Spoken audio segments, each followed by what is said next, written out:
নমস্কার সবাইকে। তো বেশি কথা না বলে শুরু করা যাক। আজকে বছরের 194তম দিন, অর্থাৎ জুলাই মাসের 12তম দিনটাও চলে গেল। তো ঘুম সেরে উঠি, তোমাদেরকে বললাম গুড মর্নিং। তারপরে আর কি জামা কাপড় আমি কাচতে চলে আসলাম, জামা কাপড় কাচা কমপ্লিট হয়ে গেল। তারপরে রেডি সেডি হয়ে বাড়ি থেকে বেরিয়ে পড়লাম।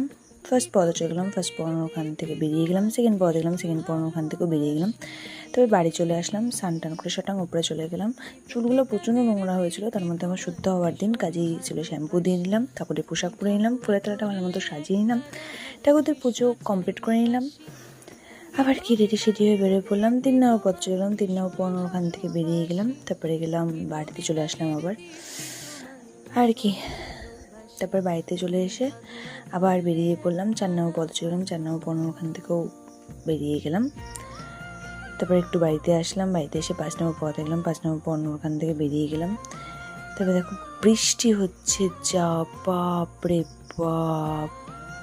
মানে অনেকক্ষণ ওয়েট করেছিলাম একটা স্টুডেন্টের বাড়িতে, বাট আর কতক্ষণ ওয়েট করবো, সে নয় বৃষ্টির মধ্যেই বেরিয়ে পড়লাম। যাই হোক, মাথায় একটা ক্যারি ব্যাগ নিয়ে তারপরে ফলের দোকানে গেলাম, যেহেতু ঠাকুরের ফল নিতে বললো মা ফোন করে।